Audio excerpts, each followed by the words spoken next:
Hey, what's going on, Dodgers Nation? Doug McCain here. You can follow me on Twitter and Instagram at DMAC_LA. For all things Dodger baseball all postseason long, be sure to hit that subscribe button, hit that notification bell, and if you're going to see us post even more Dodgers content, smash that like button. And as always, I want your takes down below in the comment section.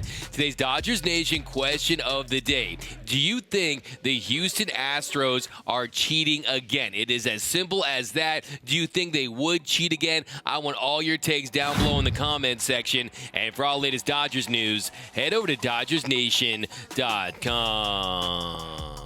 Okay, so you've got to be kidding me, right? There's no way that the Houston Astros are cheating again, right? They couldn't possibly, after what happened in 2017, the sign-stealing scandal that rocked Major League Baseball. They were called the Houston Asterisks, the Houston Trastros.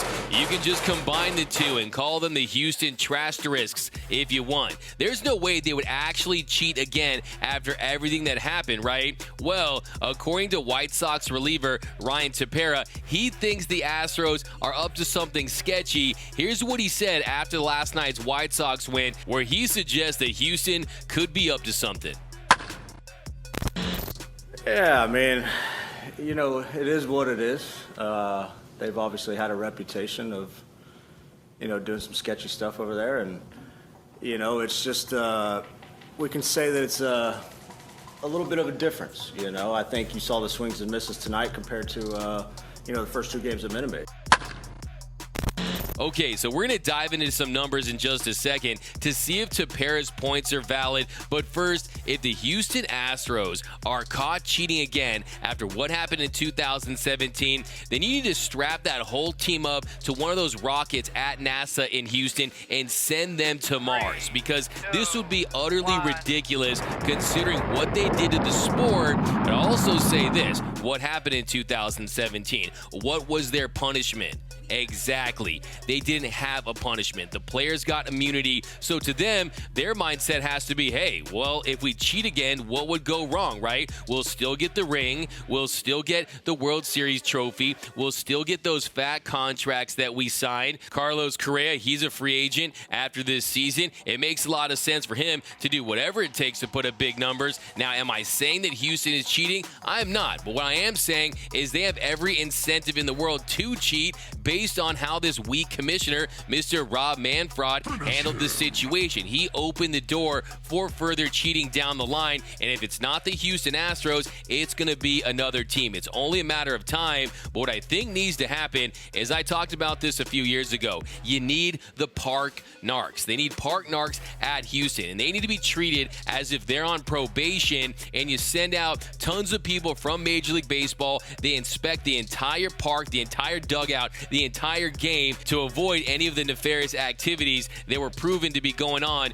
in Houston in 2017, and it could have happened in 2018 and 2019. Nothing has ever come out to prove that, but I wouldn't put it past them, because you know what they say, once a cheater, always a cheater. Look, haters are going to hate and cheaters are going to cheat, but there's two key guys that aren't in Houston anymore, and that is Alex Cora and Carlos Beltran. They were the masterminds of the cheating scandal back in 2017. Alex Cora, he's the manager of the Red Sox. Carlos Beltran, he was fired from the Mets. He's not in baseball at the moment. So the fact that they're not there, and based on everything that that franchise had to endure from a PR standpoint, the fact that they became national villains, you would think that Houston would just be clean from here on out, or for at least a while. And look, I hope they're not cheating. I hope for the betterment of Major League Baseball that those players have learned their lessons. I hope that they are not doing what Tepera is suggesting they are.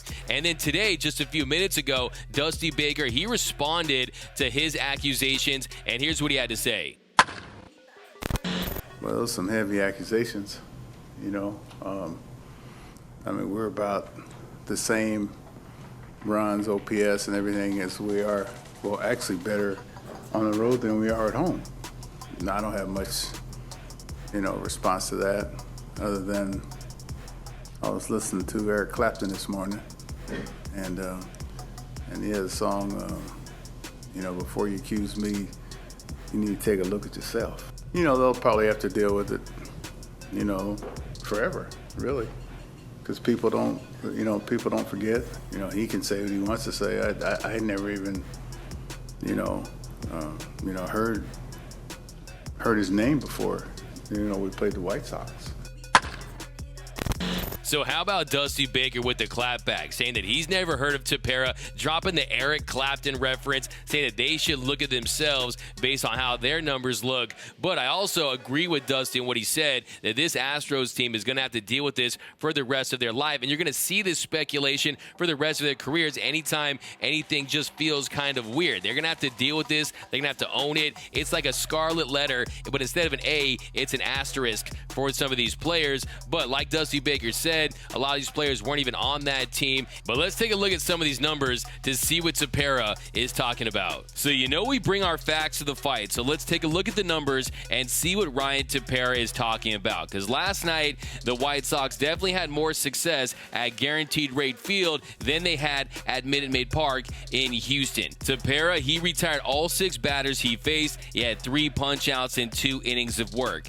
Bummer, he went an inning and 2/3, had 4 punch-outs. He retired all 5 batters he faced. Kimbrel, he pitched a third of an inning. He retired the only hitter that he faced. And then Liam Hendricks, he went an inning. He retired all 3 batters that he faced, and he had 2 punch-outs. Now, if you look at the strikeouts, if you look at the whiffs, in Game 1, 145 pitches, 21 called strikes, 17 whiffs. That's a 26.2 call strike to whiff percentage. Game 2, 142 pitches, 23 called strikes, 15 whiffs. That's a 26.8 called strike to whiff percentage. So if you look at that, very similar to Game 1. And then Game 3, 152 pitches, 28 called strikes, 22 whiffs, and a 32.9 called strike to whiff percentage. So if you look at those numbers, you definitely see more swing and miss in Chicago than Houston. But is that a byproduct of just playing on the road where you're less comfortable when you're playing against the Chicago team that has their backs up against the wall, down 0-2 in the series? They don't want to get swept. So that, I think, is another factor. And if you look at this season, the home road splits for the Houston Astros in the regular season, they were basically identical. A 267 batting average and a 787 OPS at home, and then a 268 batting average and a 780 OPS on the road. So very similar in numbers. Now, that doesn't mean that maybe they might try something in the postseason. I'm not ruling that out. So yes, the numbers do indicate that the bullpen performed better at home, but maybe, just maybe, it was the White Sox cane guy. Check this guy out for the White Sox. He's got the cane. This dude had some sorcery in that cane. Is he a wizard? Did he put a hex out on the Houston Astros? I think that's definitely a possibility.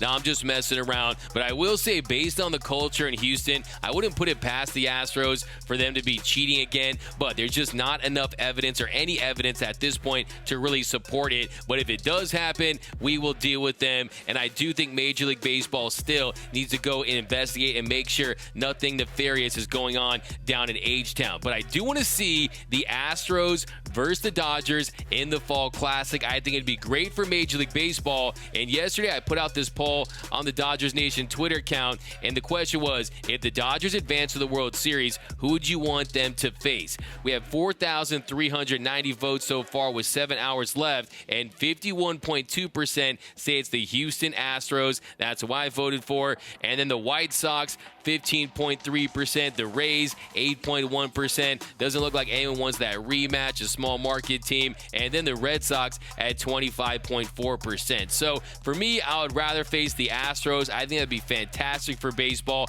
In 2018, when the Dodgers played the Red Sox, the ratings were down. And I think the Astros versus Dodgers is that one transcendent series. I think it'd be must-see TV. Imagine how electric that Dodger Stadium crowd would be. It would be insane. It would be wild. The ravine would be rocking. And I think the Dodgers would take that series in 5 or 6 games. But let me know down below in the comment section, do you think the Houston Astros are cheating again? If they do, what should their punishment be? Do you think it's a real possibility? I want your takes takes down below in the comment section. And also, who would you want to see the Dodgers face in the World Series? It's a long way to go, a lot of work to be done. We're not even close at this point, in my opinion. Lots of big games coming up. But if they were able to make it, who would you want to see the Dodgers opponent be from the American League? I want your takes down below. My name is Doug McCain. You can follow me on Twitter and Instagram at DMAC_LA. That's at DMAC_LA. For all things Dodger baseball all postseason long, be sure to hit that subscribe button, hit that notification bell, and if you want to see us post even more Dodgers content, smash that like button. For all latest Dodgers Nation merch, head over to gearup.la. The best Dodgers t-shirt designs in the game, you're going to find it right over there at www.gearup.la. For the latest Dodgers news, head over to DodgersNation.com. And until next time, think blue, bleed blue, and I'm out.